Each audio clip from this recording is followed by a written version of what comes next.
Përshëndetje, miq të Prizmos. Sot të diskursin do ta bëj midis antiglobalistëve dhe globalistëve. Ideatorët e epidemive nacionale dhe pandemive botërore. Modifikimit botës me këtë lloj virusi i cili të detyron të mbrohesh në kolektiv, të mbrohesh duke ushtruar presion dhe duke çuar deri në fund të drejtat themelore që ka njeriu. Edhe një nga drejtat themelore është e drejta për të lëvizur, për të qenë i lirë në lëvizje. Në fakt, marrëzit me antiglobalizëm dhe ata që thonë nacionalizmi gjen zgjidhje, më duket sikur kanë atë bazën e tyre na erdhi gripi nga Kina. Në fakt diku do të lindte, mos lindte në Kinë, që është vendi më i madh i botës, do lindte në Amerikë, si pandemia e viteve 2009, ku vdiqen 500.000 njerëz. Vdiqen 500.000 njerëz edhe koha atëhershme nuk lejonte të ishte kjo zhurmë kaq e madhe. Facebooku, kontrolli mbi njeriu, kontrolli elektronik, biometrik për mbi njeriu ishte shumë më i vogël. Në fakt, se si të mbrohesh me nacionalizëm, këtë vetëm ata që janë nacionalista, mbyllim dyert, thotë. Mund të mbyllësh dyert, por nuk jeton dot ekonomikisht. Mund të mbyllësh dyert, por nuk jeton më filozofikisht. Mund të mbyllësh dyert, po je i burgosur epidemik. Në fakt, kështu jemi të burgosur pandemik, jemi të burgosur botëror, jemi të burgosur global. Por edhe ndihma është globale, edhe përballja është globale. Nëse do ta zgjidhim problemin, zgjidhja vjen nga bashkëpunimi, nga eksperiencat e njëri tjetrit, atëherë nuk është e nevojshme që të vinë avion as nga Rusia, as nga Kuba, as për të parakaluar në Itali, mund ta zgjidhin vetë italianët. Ashtu se ndihmat e tjera që mund të vinë nga një vend tjetër.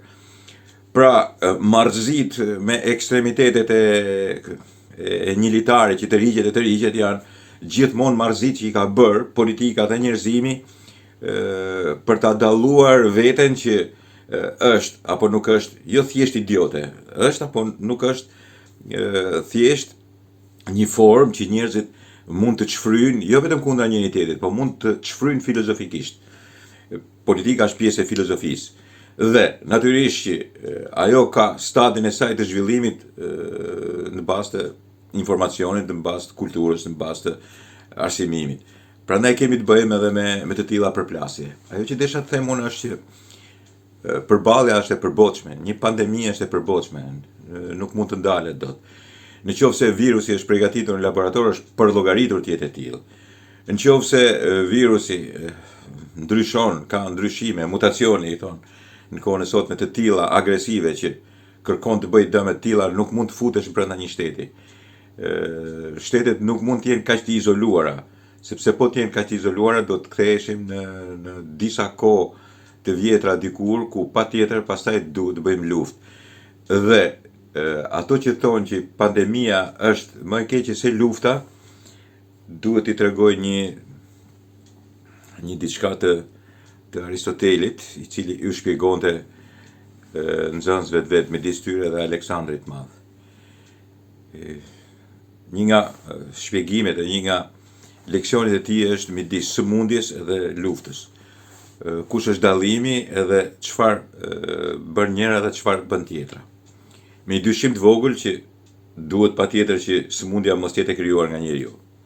Aristoteli u shpjegon kështu nxënësve të vet. Një luftë është një produkt filozofik, politik dhe instinktiv i racës njerëzore, është e njeriu. Të interesave të tija, pangopshmërisë, egoizmit, pasurimit etj. Dhe ajo është e fajshme 100%. Një epidemi, një sëmundje, është një ndëshkim për njerëzit që kanë pranuar luftën. Është filozofikisht, në mënyrë fantastike, prej 2400 vjetësh, 2500 vjetësh, e saktë edhe sot. Me këtë rast, bota po shkon drejt një mutacioni për vete. Është një i bie tjetë fjala pak që të bën me qesh, po është ndryshim.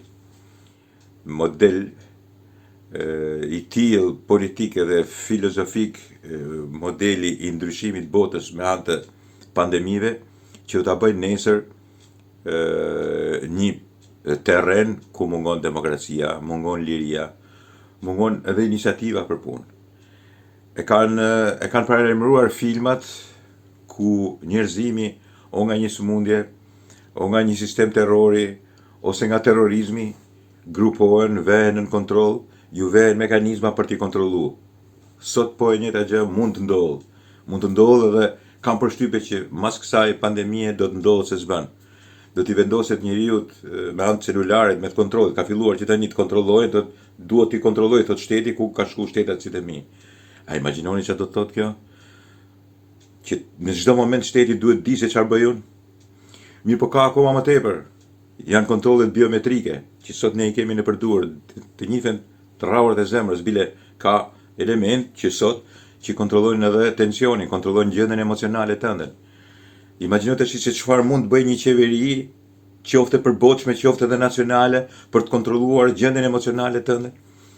Imagjinoni që për të mbrojtur nga pandemitë dhe epidemitë mund t'i vendoset një qafore njerëzve ose një qafore këmbës për shembull ose braçalet, edhe të kontrollohen si gjendja emocionale, si temperatura, si gjithë biometrit që ka trupi dhe të dhënat përpara se ti dish ti, përpara se të shkosh ti ta shohësh, pikërisht të zmartin që ka mund këtu për të kontrolluar sa kam pas pulsin ose nuk e di sa mund të jetë vërtet tensioni, i di qeveria ose i di një grupim njerëzish, database-i i tillë e di pse mund të përdoret, si mund të përdoret dhe për çfarë mund të përdoret.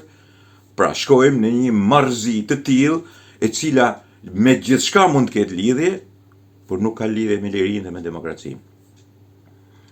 A do të ta detyroj botën kjo pandemi dhe autoritetet, elitokracitë e ndryshme të shkojnë drejt kësaj që unë mund të konsiderohem tani i vjetër, vazhdoj të jem me lirinë dhe me demokracinë.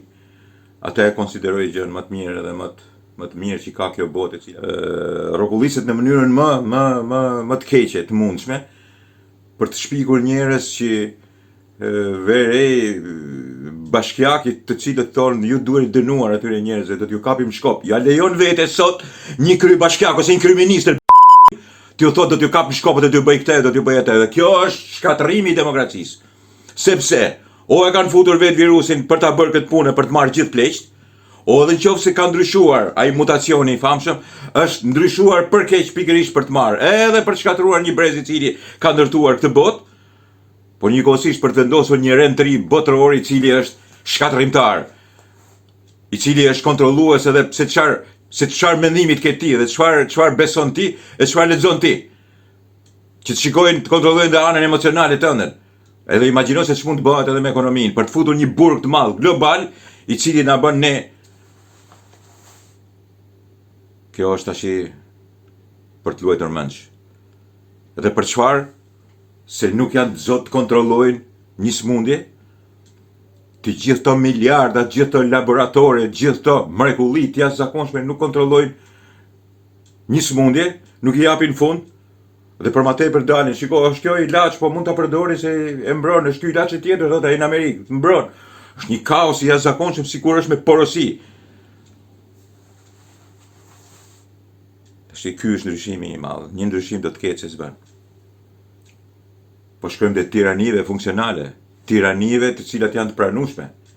Dje ka qenë pa pranueshme të thuash gjëra të tilla, të mbyllësh njerëzit, të urdhërosh me zor njerëzit mbyllu aty. Sot e bën edhe më pastaj i bën njerëzit të detyrueshëm për të mbyllur. Sepse çfarë? Është pandemia, nxjerr përpara një pandemi, një grip, një që vret njerëz natyrisht. Është e porositur, është e krijuar, është e hedhur absolutisht për tu zbatuar dhe pastaj për të krijuar rendin e ri botëror. E shohin veten keq në gjitha drejtimet, e shohin veten në mënyrë politike, ushtarake edhe keq, edhe në të gjitha mënyrat e tjera keq, dhe pikërisht këtë kanë gjetur si mënyrë për ta zgjidhur, për të vendosur pikërisht një, dhe nuk është e çuditshme që gjithë vendet që janë diktatura kanë sukses më të madh. Po patjetër. Diktatura ose gjysmë diktatura. Ka sukses Korea e Veriut, luftë madhe, sukses Kina, Kuba, po edhe Rusia që është një gjysmë diktature, ose gjysmë demokracie, më falni. Mos përmend edhe në event tjetër afër nesh, sepse duhet modifikuar për të ngushtuar, arsyeja është për të ngushtuar deri në maksimumet e mundshme ajo që deri dje ka qenë ideali më i madh i njerëzimit dhe i botës perëndimore, demokracia. Dhe çfarë na duhesh për këtë punë? Pandemia. Dhe këto nuk i them vetëm unë. Janë shumë autor, gazetar, po ka njerëz shumë herë më të rëndësishëm si janë filozof, po kanë filluar edhe politikan për ta përmendur si fakt. Për të ngushtuar demokracia për një rend të ri botëror, na duhesh pandemia.